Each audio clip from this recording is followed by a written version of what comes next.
All right, this is a video that is going to help us know how to use Desmos and graphs to find minimum and maximum values, extrema, that are a result of a word problem.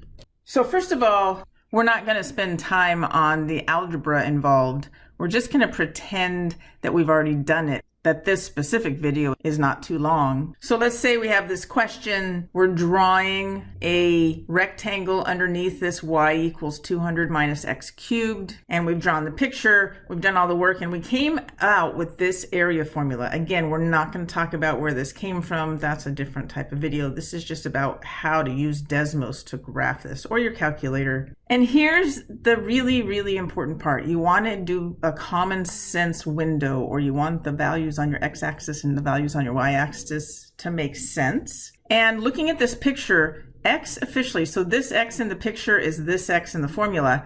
This x in the picture, it can't be bigger than 6, right? Looks like 5.8 roughly, but it has to be between 0 and 6 at the most. And you don't want it to be negative. In the picture, x is not negative. So that's something we're going to remember and know. Secondly, just with the picture that we've drawn, notice we want to find the dimensions and area of the rectangle that has the greatest area. And if I look at the rectangle I've drawn, this is a little bit bigger than 3. The width, the height is a little bit bigger than 150. I estimated to be 160 and 3.4. We know that the area is 544. So in this formula, area is 544 at least. Of course, area can't be negative. So let's go ahead and go over to Desmos and graph this. Again, we have area. I'm going to use a instead of y. 200x minus x to the fourth. That's the formula.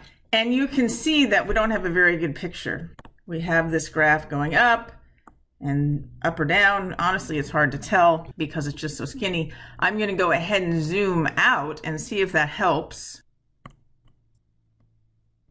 And wow, I just keep, oh, there it is. Now, honestly, looking at this, this is a horrible picture because it doesn't even look like a graph. It just looks like this line that someone has drawn.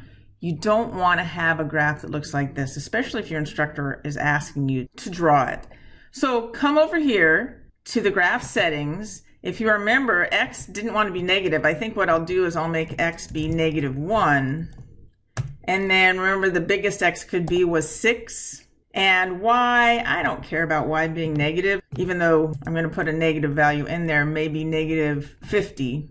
And it looks like the highest point is less than 600, so I think I'll just go up to 600. And there's my graph. That is such a better graph. And you can just click the high point there and Desmos will tell you that the x is 3.684 when the area is 552.6. That's going to be the maximum area. That's going to be the x that gives the maximum area. So this is pretty much what this video is about, is finding a nice pretty graph and the point that we care about. Let's go back to our slide and just making sure you understand that the x gives the maximum area and the vertical coordinate, in this case the area coordinate, not the y in the picture, the area coordinate is 552.6. We are at this point able to answer the question asked of us. Since it's fairly quick to actually answer the question, let's go ahead and do it. We know that the dimensions are x equals 3.684. That's the x value. The y value, we know what it is because y is related to x right here. Y is 200 minus x cubed.